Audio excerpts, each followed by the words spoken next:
रायपुर में बेलगाम चाकूबाज railway station के parking कर्मचारी पर कई युवकों ने किया हमला। पैसे के लेन देन को लेकर हुआ था विवाद। सीसीटीवी में कैद हुई वारदात। भिलाई में 8 इस्पात सेंटरों में पुलिस की रेड। हिरासत में 10 युवतियां और 3 युवक शामिल। सीएम मिशन देसाई आज मेधावी श्रमिक बच्चों को देंगे 2-2 लाख रुपए की प्रोत्साहन राशि। श्रमिकों को भी जारी करेंगे 19 करोड़ रुपए की राशि। ईरान और इजरायल के बीच बीते 48 घंटे से संघर्ष जारी। इजरायल ने बनाया ईरानी रक्षा मंत्रालय को निशाना। अब तक 138 ईरानी मारे गए। ईरान ने 3 इजरायली F-35 विमान गिराए। 3 देशों की यात्रा पर पीएम मोदी हुए रवाना। कनाडा, साइप्रस और क्रोएशिया का दौरा। कनाडा में G7 की बैठक में होंगे शामिल।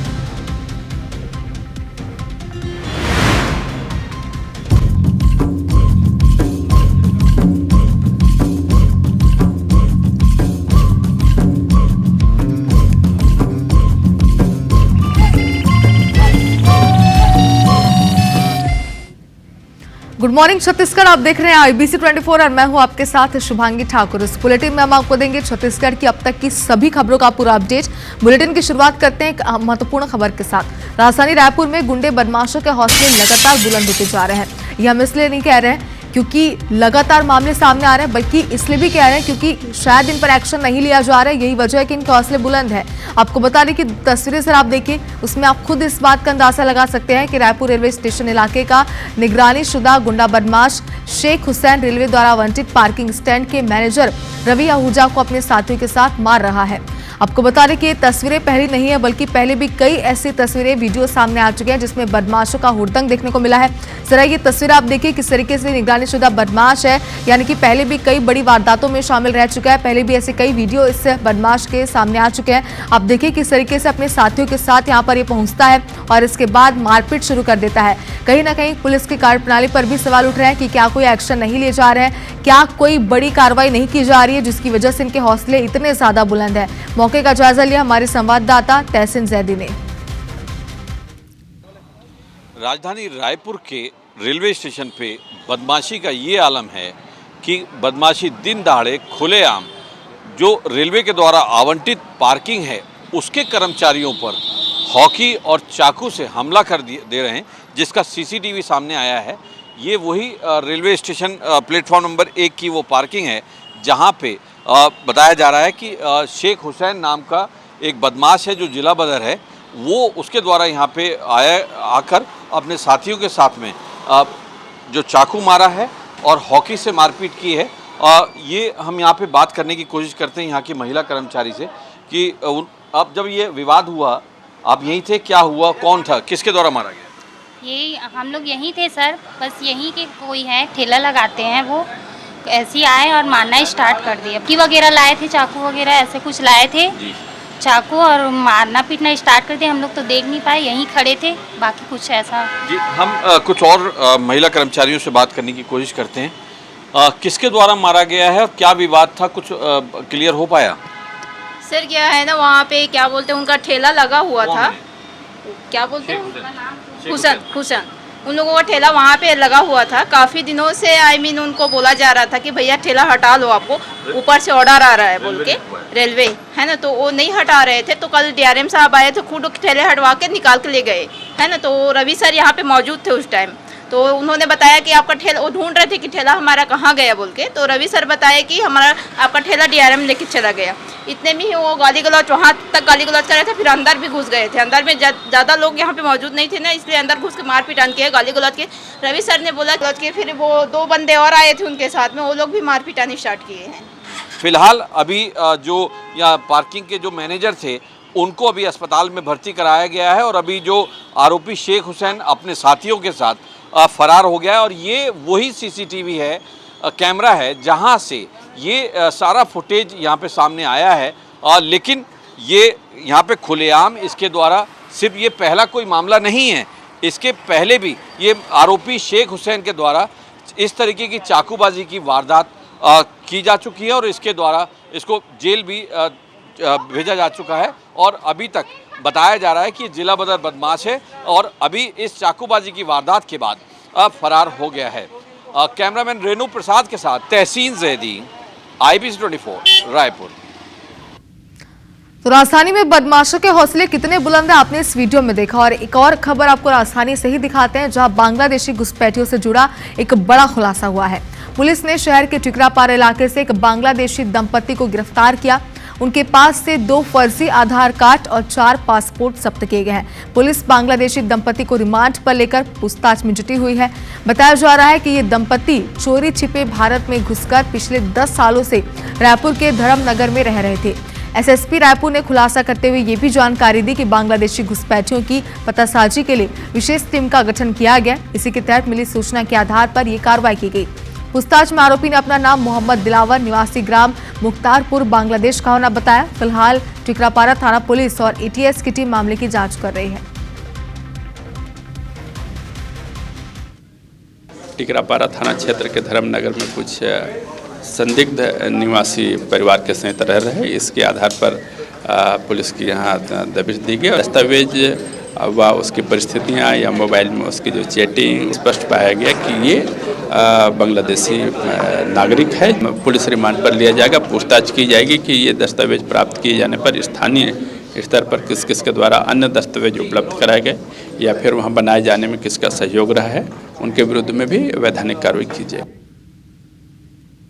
में व्यापक अभियान पुलिस विभाग द्वारा किया जा रहा है और सबके आइडेंटिटी को पहचान करके चिन्हांकित करके, वो चाहे बांग्लादेशी हो चाहे और अन्य हो, उनको निकालने के लिए सभी को रायपुर, दुर्ग, भिलाई सहित सभी जिलों में चिन्हांकित किया जा रहा है और उनको सबको निकालने की प्रक्रिया चालू हो जाएगी।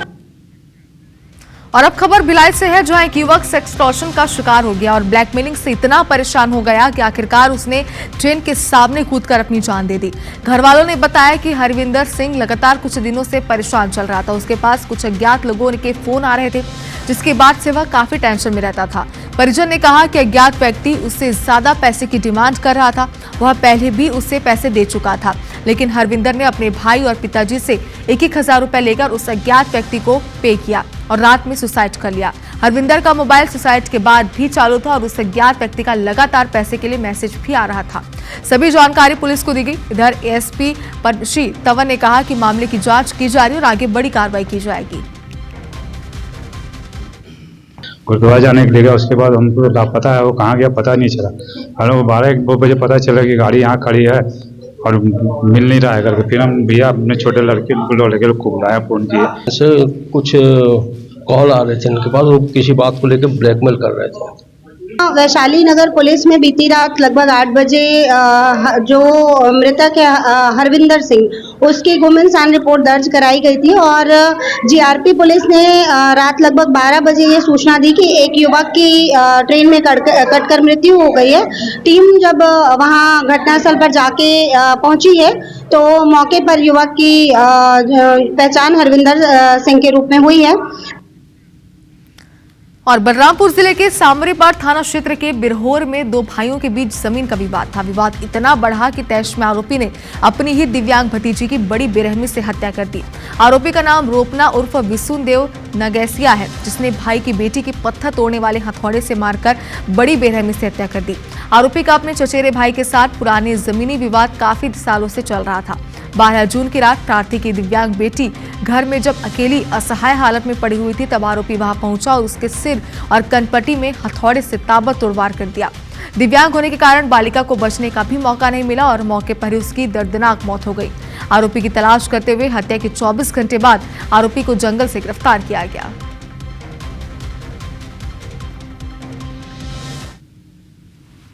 जमीन विवाद के चलते प्रकरण में आरोपी रोपना और विसुनदेव नगेसिया, जो बिरहोर पाट सामरी पाट का है, उसकी बेटी को हथौड़े से उसके सिर में मारकर हत्या कर दिया। मामले की रिपोर्ट पर से थाना सामरी पाट आरोपी रोपना और विसुनदेवांगन को गिरफ्तार कर लिया गया है। प्रकरण में विवेचना जारी है।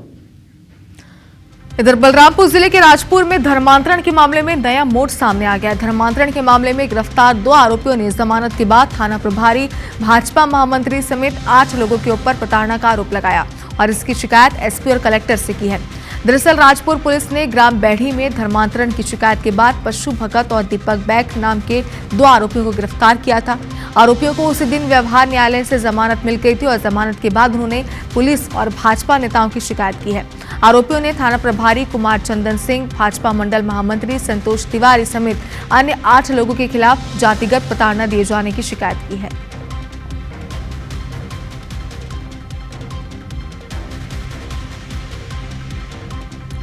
और अब खबर राजनांदगांव से, जहां बीते 11 जून की रात मोहड़ वार्ड में रेत तस्करों ने वार्ड वासियों पर गोली चला दी थी।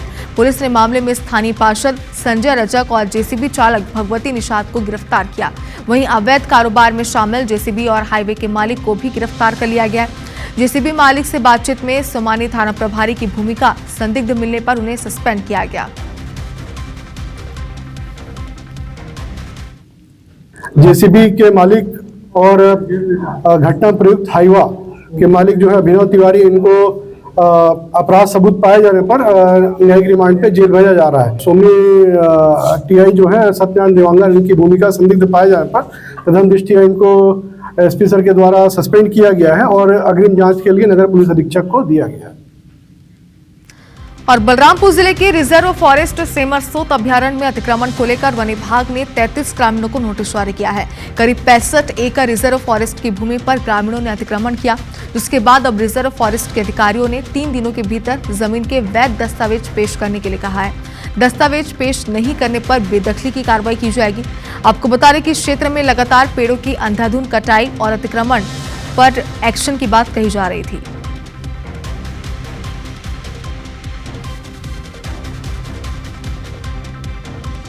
सर बहुत लंबा चल रहा है, हमारा जन्म नहीं था तब से प्रक्रिया चल रहा है और यहाँ अतिक्रमण तो बढ़ते जा रहा है। यहाँ नियम तो अपना वही काटते हैं या अपना घर बना लेंगे, बांध बना लेंगे, कियारी वगैरह बना करके अपना बस जाते हैं और कोई इनका जंगल विभाग से किसी प्रकार का कुछ नहीं हो पाता है। वैसी जंगल बढ़ते जा रहे हैं गाँव वाले हर वर्ष और जंगल कटते जा रहा है। 35 व्यक्ति के द्वारा अतिक्रमण पूर्व से किया गया है। बेदखली का 80 की नोटिस जारी होता है हमारे विभाग में, उसके तहत बेदखली की कार्रवाई किया जाएगा।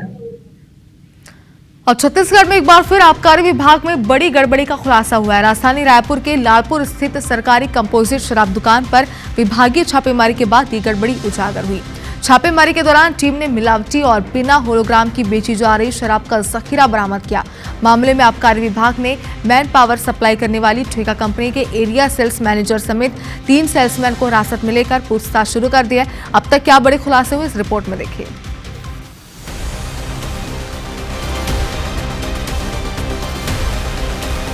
ये तस्वीरें राजधानी रायपुर के लालपुर स्थित कंपोजिट शराब दुकान की है, जहां आबकारी विभाग की टीम ने मिलावटी शराब बेचने की शिकायत पर छापा मारा। अधिकारियों के मुताबिक दुकान पर रात भर कार्रवाई चली, जिसमें सरकारी शराब की बोतलों का ढक्कन ढीला कर उसमें मिलावटी शराब बेचने का खुलासा हुआ। कार्रवाई खत्म होने पर टीम ने 203 पेटी मिलावटी शराब और 34 पेटी बिना होलोग्राम वाली गोवा ब्रांड की शराब समेत कुल 300 पेटी शराब जब्त की है। कार्रवाई के दौरान मैन पावर सप्लाई करने वाले ठेका कंपनी BIS कर्मी और दुकान का मुख्य सुपरवाइजर शेखर बंजारे समेत 3 सेल्समैन मौके से फरार हो गए। इससे उनकी इस मिलावटखोरी में संलिप्तता की आशंका बन गई है।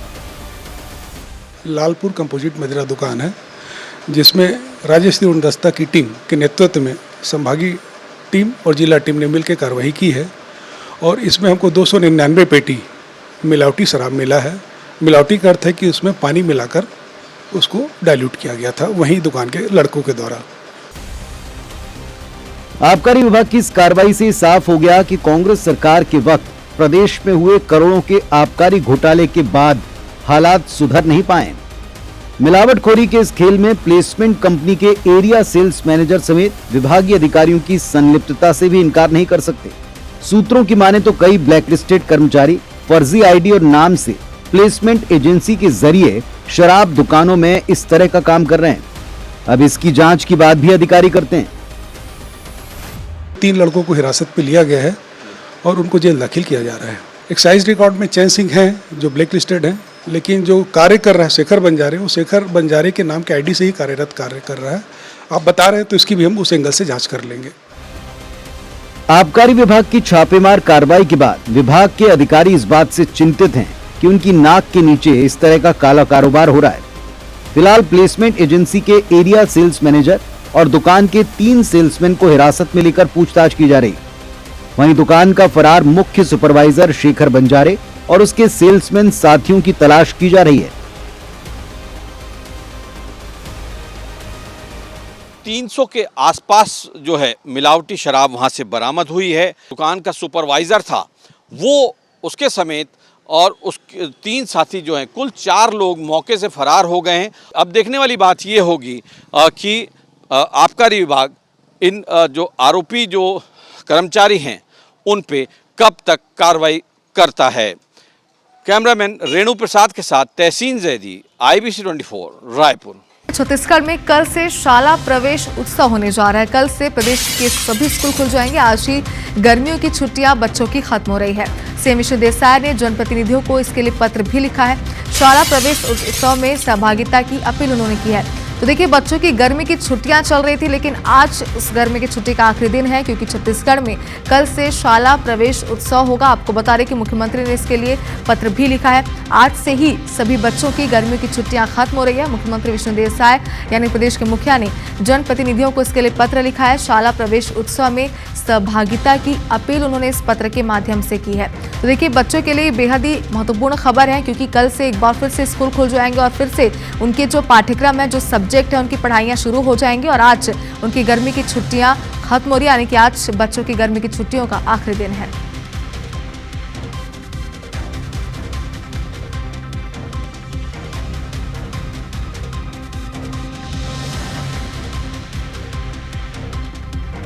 इसी बीच एक और बड़ी खबर है। सीएम विष्णु देसाई आज मेधावी श्रमिक बच्चों को प्रोत्साहन राशि देंगे। श्रमिकों के 31 मेधावी बच्चों को 2-2 लाख रुपए मिलेंगे। मुख्यमंत्री नूनी बाबू मेधावी सहायता योजना के तहत राशि दी जाएगी। सीएम श्रमिकों को भी 19 करोड़ रुपए की राशि ट्रांसफर करेंगे। तो देखिए, आज का ये दिन बेहद खास माना जा रहा है। आज प्रोत्साहन राशि दी जाएगी। 31 मेधावी बच्चों को 2-2 लाख रुपए मिलेंगे। मुख्यमंत्री नूनी बाबू मेधावी सहायता योजना के तहत राशि मिलेगी।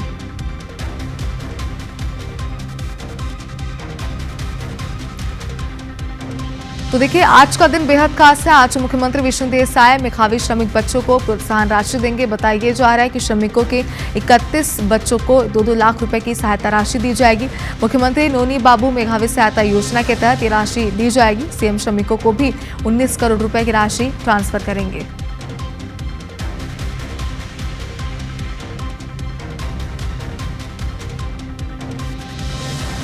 और छत्तीसगढ़ में सरकार ने भले ही दुकानों और मार्केट को सप्ताह के 7 दिन और 24 घंटे खोलने का आदेश जारी कर दिया, लेकिन ये आदेश अब तक सिर्फ कागजों में ही है।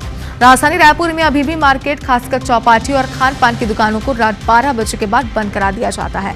जबकि फरवरी में जब यह आदेश निकला, तब सीएम से लेकर उद्योग मंत्री तक ने ये कहा था कि सरकार व्यापारियों के साथ है और उन्हें हर तरह से मदद करने को तैयार है। राजधानी होने के कारण यहाँ पर कई इलाकों में नाइट बाजार और चौपाटी की मांग थी, जिसके बाद सरकार ने यह आदेश जारी भी किया था। मामले में chamber of commerce and industry के पदाधिकारी सीएम और उद्योग मंत्री से मुलाकात कर चर्चा करने की बात कह रहे हैं।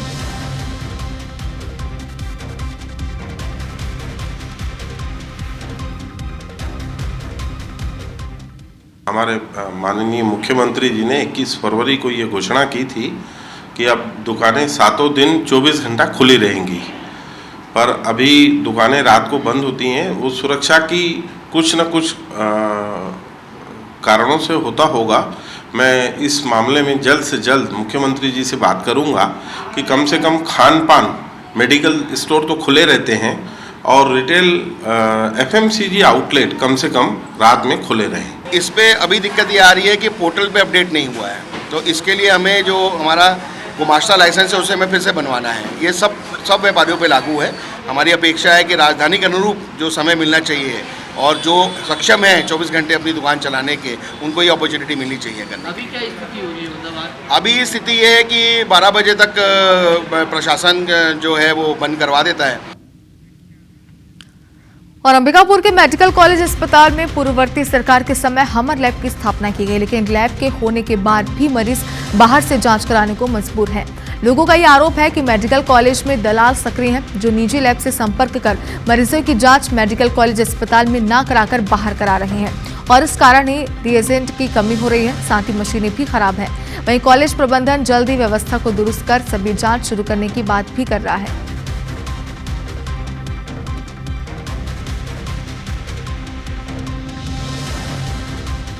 और कवर्धा जिले में तुगलकी फरमान थमने का नाम नहीं ले रहा है। ताजा मामला सामने आया लोहारा ब्लॉक के सिंघनगढ़ गांव से, जहां गांव के भगवानी साहू समेत 7 परिवार के 50 सदस्यों का सामाजिक बहिष्कार कर दिया गया है। गांव के सरपंच और दबंगों पर ये गंभीर आरोप लगा। इतना ही नहीं, गांव में अगर कोई इन परिवारों से बातचीत या लेन देन करता है तो उन्हें 1000 रुपए का अर्थदंड देना पड़ेगा। दबंगों की इस तुगलकी फरमान से पीड़ित परिवार सख्ते में है। मामले को लेकर पीड़ित परिवारों ने एसपी से न्याय की गुहार लगाई। बताया जा रहा है कि भगवानी साहू और कुछ लोगों ने आयुर्वेद अस्पताल में फार्मासिस्ट विद्या सिंह धुर्वे के खिलाफ विधायक से शिकायत की थी कि वो गांव में जुआ खेलता है, जिससे नाराज होकर दबंगों उनका सामाजिक बहिष्कार उन्होंने कर दिया है।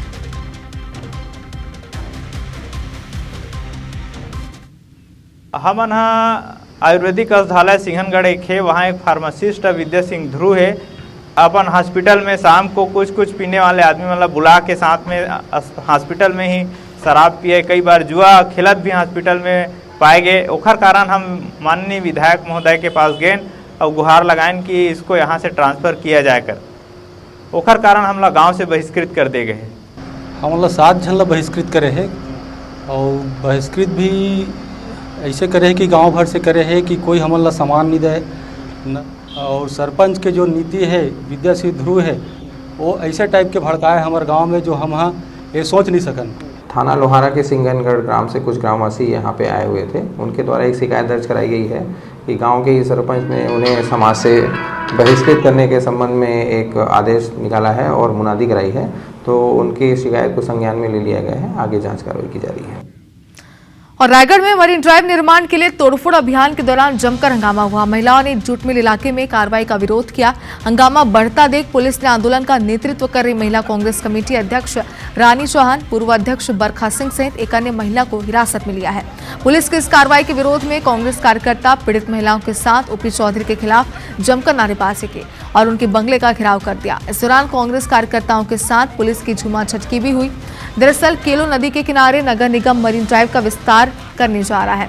2.25 किलोमीटर लंबी प्रस्तावित इस मरीन ड्राइव में 295 मकान तोड़फोड़ से प्रभावित हो रहे हैं, जिसका कांग्रेस और प्रभावित लोग विरोध कर रहे हैं।